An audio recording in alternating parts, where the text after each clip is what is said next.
स्वागत है आपका और एक नई वीडियो में और एक नए टॉपिक के साथ।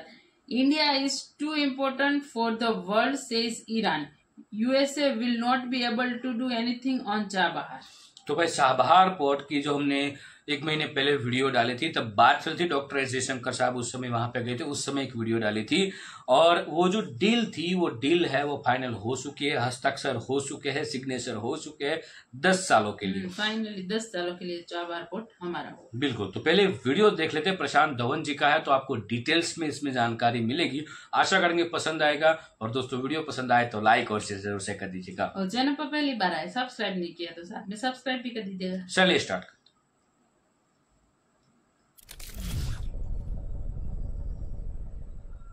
नमस्कार, welcome you to study IQ। मैं हूं Prashant Dhawan. Now recently Iran के जो एम्बेसडर हैं टू इंडिया, इन्होंने एक बहुत ही इंपॉर्टेंट स्टेटमेंट दी है। इन्होंने ये कहा है कि इंडिया दुनिया के लिए बहुत इंपॉर्टेंट है, यूएसए के लिए भी बहुत इंपॉर्टेंट है। कोई भी सैंक्शंस यूएस इंडिया पर नहीं लगा पाएगा।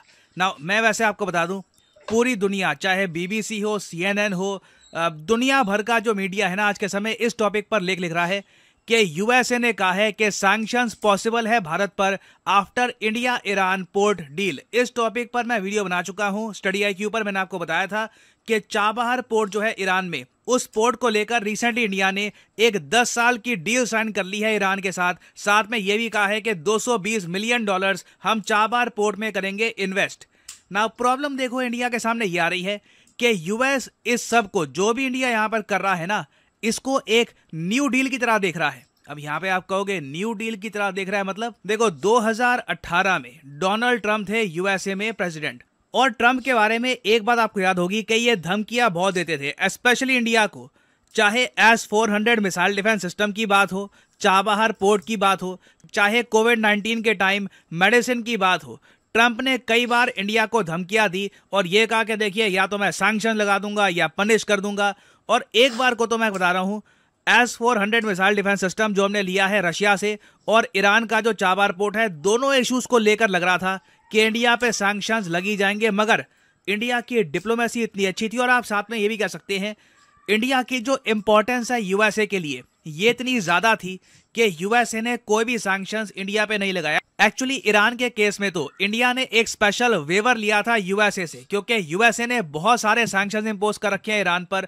तो उन सैंक्शंस की वजह से ईरान का जो चाबहार पोर्ट है, इंडिया वहां पर इन्वेस्टमेंट्स, कंस्ट्रक्शंस ये नहीं कर पा रहा था। तो इंडिया ने देखिए बहुत जरा बातचीत करी यूएसए के साथ, कई मीटिंग्स हुई और इवेंचुअली इंडिया को ये वेवर मिल गया। ना हम लोग बहुत खुश कि फाइनली चाबहार पोर्ट में हम जो चाहे कर सकते हैं। मगर प्रॉब्लम आज के समय यह है कि यूएसए संकेत दे रहा है कि जो 2018 का वेवर था ना, वो 2018 तक की इन्वेस्टमेंट्स के लिए था।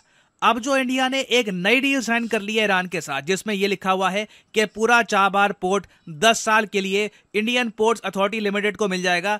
ये यूएस देख रहा है एक नई डील की तरह, जो पुराने यूएस वेवर के बाहर आती है, और इसलिए इंडिया पर आज के समय एक सैंक्शंस का डर भी मंडरा रहा है। नाउ ऑब्वियसली इंडियन मीडिया इस बात को लेकर बहुत क्यूरियस है कि यूएस क्या करेगा। अब प्रॉब्लम यह है, यूएस जब करेगा, जो इनकी तरफ से स्टेटमेंट आएगी वो इवेंचुअली आएगी। व्हाइट हाउस जो भी डिस्कस निकालेगा कि क्या करे इस पर्टिकुलर केस में, उस पर उनकी स्टेटमेंट कुछ दिनों बाद हो सकता है कि आ जाए। नाउ इसी बीच क्या होता है कि इंडियन मीडिया बात करना स्टार्ट कर देता है ईरानियन एम्बेसडर टू इंडिया से, क्योंकि याद रखिएगा अगर हम उन कंट्रीज की बात करें जिन पर दुनिया में सबसे ज्यादा सैंक्शंस लगे हैं, तो रशिया के बाद नंबर आता है Iran, the second most sanctioned country in the world. तो इनके पास गया इंडियन मीडिया और इनसे पूछा कि देखिए सैंक्शंस के बारे में आपसे ज़रा कौन जानता है, सुबह शाम आपके तो मतलब सैंक्शन ही चलते रहते हैं, तो हमको थोड़ा सा गाइड करिए कि यूएसए के सैंक्शंस कैसे लग सकते हैं, कौन से सैंक्शंस होंगे और इंडिया को इससे क्या झटका लगेगा, थोड़ा सा आप बताइए हमको, क्योंकि आपकी एक्सपर्टीज है इस मामले में, PhD कर रखी है आपने। ना इस क्वेश्चन के जवाब में ईरान के जो एम्बेसडर हैं टू इंडिया, इलाही साहब, इन्होंने ये कहा, पहली बात तो मुझे लगता नहीं है कि यूएस इंडिया पे सैंक्शंस डालेगा। सीधा सीधा इन्होंने यहां पर यह कहा है, I think the importance of India, India की इंपॉर्टेंस आज के समय इतनी ज्यादा है कि ये प्रिवेंट करती है any side from imposing sanctions on India regarding cooperation between India and Iran on Chabahar. आगे इन्होंने यहां पर यह भी ऐड किया कि देखिए चाबहार पोर्ट इंडिया डेवलप कर रहा है, मगर कहीं पर यह तो लिखा नहीं है कि चाबहार पोर्ट सिर्फ इंडिया ही इस्तेमाल करेगा। इंडिया चाहे तो कल को ये port Oman, UAE, Saudi Arabia, हालांकि वो करेंगे नहीं मोस्ट प्रोबेबली, मगर एक एग्जांपल के लिए आपको बता रहा हूं, कल को रशिया, अर्मेनिया, बहुत सारे देश चाबहार पोर्ट को इस्तेमाल कर सकते हैं और करेंगे भी। तो अगर मान लीजिए hypothetically speaking US Chabahar port के इशू को लेकर इंडिया पे सैंक्शन लगाता है, तो इससे ना सिर्फ इंडिया नाराज होगा, इससे सेंट्रल एशियन देश नाराज होंगे, रशिया नाराज होगा, क्योंकि रशिया, सेंट्रल एशिया समेत जो कई देश हैं, इनके लिए भारत तक पहुंचने का जो रास्ता है ये चाबहार पोर्ट से ही जाता है, क्योंकि पाकिस्तान तो इनको ट्रांजिट देगा नहीं, और ऑब्वियसली रास्ते में अफगानिस्तान भी आता है, अफगानिस्तान से कोई गुजरना नहीं चाहता। तो चाबहार पोर्ट आप कह लीजिए एक बहुत ही इंपॉर्टेंट शॉर्ट रास्ता है टू इंडियाज ह्यूज इकोनॉमी। तो इसलिए ईरान के एम्बेसडर ने यहां पर यह भी कहा है, if the US imposes any sanctions on this project, it means the US is going to harm the trade of many countries। ना सिर्फ इंडिया, ईरान को इससे नुकसान होगा, रीजन में इतने देशों को नुकसान होगा कि यूएस ये अफोर्ड नहीं कर पाएगा। और इंटरेस्टिंगली यूएसए की आज के समय कितनी पावर बची है इंटरनेशनली, इस टॉपिक पर जयशंकर साहब की एक स्टेटमेंट है, ये इंटरनेशनल सर्किट में काफी वायरल हो गई थी। मैं देख रहा था बहुत सारे जो अमेरिकन पेजेस हैं, यूरोपियन पेजेस हैं, ये जयशंकर साहब की जो क्लिप है इसको काफी शेयर कर रहे थे। ये जो क्लिप है ये आप सुनिए।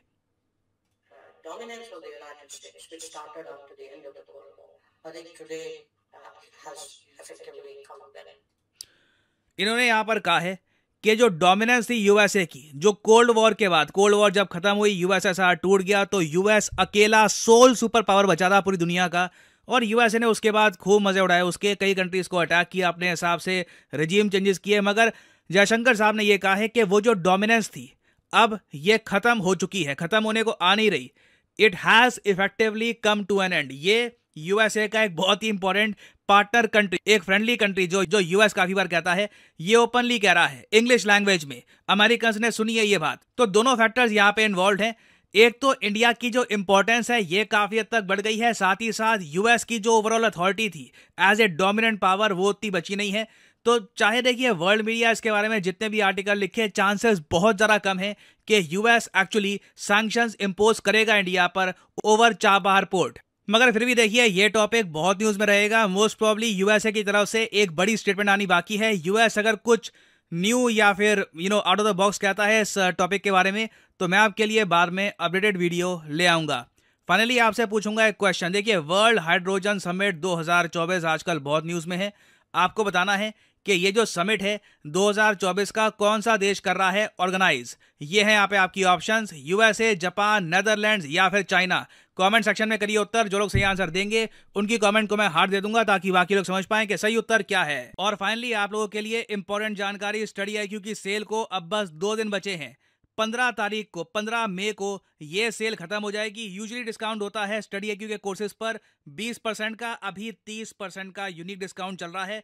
तो आपको क्या करना है, कमेंट सेक्शन में जाइए, यहाँ पे आपको मिलेगा ये लिंक, इस लिंक पर करिए क्लिक और यहाँ पे आप परचेज कर सकते हैं स्टडी IQ का flagship long term P2I foundation batch. ये बहुत इंपॉर्टेंट है फॉर यूपीएससी प्रेपरेशन, क्योंकि इस बैच में पहली बात तो आपको मिलती है वैलिडिटी 36 महीने की। तो अगर आप एक कॉलेज स्टूडेंट हैं, आपके पास टाइम है 1-2 साल रुक के आराम से एक प्रॉपर अटेम्प्ट देना चाहते हैं यूपीएससी का, तो ये कोर्स आप कर सकते हैं परचेज। इसमें अभी हैवी डिस्काउंट चल रहा है। सिंपली यहाँ पे आपको कोड डालना है PD10 और प्राइसेस बहुत ज्यादा गिर जाएंगे। आप कोई और कोड अगर यहाँ पर यूज करते हैं तो उससे आपको मैक्सिमम डिस्काउंट नहीं मिलेगा। By using the code PD10 you will get the maximum discount possible. तो ये ऑफर 15 मई तक है। Use the code PD10 and save money. इसी नोट के साथ ये है वीडियो का अंत। Thank you for listening and as I always say, may the gods watch over you. Thank you दोस्तों वीडियो को यहाँ तक देखने के लिए। देखो ये जो चाबहार पोर्ट जो है जिसके बारे में डील चल रही थी, वो देखो ये ऐसा मत समझ लेना कि ये करीबन 4-5 सालों में ही हो चुका है, लेकिन ये पहले से ही चलता आ रहा था बात। लेकिन प्रॉब्लम क्या थी, अमेरिका, और उस समय डोनाल्ड ट्रंप साहब की सरकार थी जो इधर आए थे ना अहमदाबाद में नरेंद्र मोदी स्टेडियम में, जो उसका स्वागत किया गया डोनाल्ड ट्रंप साहब का, राइट। तो और डोनाल्ड ट्रंप साहब को तो अच्छे से जाते, दाग धमकी तो भाई असरआम दे ही देते थे कहीं पे, बिल्कुल ठीक है। और दूसरा प्रॉब्लम ये था कि अमेरिका एंड भारत का रिलेशन जो है अच्छा चल रहा था। यदि हम ईरान के साथ मिलकर कुछ ट्रेड डील करते हैं तो हो सकता था उस समय के सैंक्शन लग सकते थे। लेकिन अब थोड़ा बहुत अमेरिका भी मतलब थिंक करेगा कि तुरंत सैंक्शन ना लगाया जाए, लेकिन भाई ये अमेरिका है, कुछ कभी भी लगा देता है। लेकिन मेरे हिसाब से तो अमेरिका जो है वो नहीं लगाएगा, क्योंकि रीजन ये है कि अमेरिका को पता चल चुका है कि हमें जब भी हेल्प की जरूरत पड़ेगी ना तो सबसे पहले इंडिया ही कर सकता है। मतलब इंडिया की इम्पोर्टेंस, इसकी इम्पोर्टेंस बहुत है और पूरे वर्ल्ड के लिए है इंडिया की इम्पोर्टेंस, क्योंकि जैसे चाइना के साथ टकराव अमेरिका का चल रहा है तो उसमें उसको पता है भारत को साथ में रखना ही पड़ेगा, क्योंकि बाकी जो देश है चाइना के पड़ोस में वो जो एक तो रशिया है, तो रशिया के साथ तो पता ही है, ठीक है, कि भाई रशिया एंड अमेरिका का तो अब 36 का आंकड़ा हो चुका है, ऐसा ही समझ लो, ठीक है। तो रशिया तो चाइना के साथ है, लेकिन भारत थोड़ा चाइना से दूर, मतलब बॉर्डर एक है लेकिन चाइना के थोड़ा बहुत खिलाफ है, तो उसको सबसे बड़ी हेल्प भारत से मिल सके। तो ये भाई ये पूरा जियोपॉलिटिकल है, समझना बहुत दूर है, लेकिन कोई नहीं, अभी 10 सालों के लिए हो चुका है। कोई अपडेटेड वीडियो इसके रिलेटेड आती है तो हम आपके समक्ष जरूर लाएंगे। फिलहाल आपसे विदाई ले रहे दोस्तों, मिलेंगे और एक नए वीडियो में आपके साथ। टिल देन, जय हिंद, जय भारत।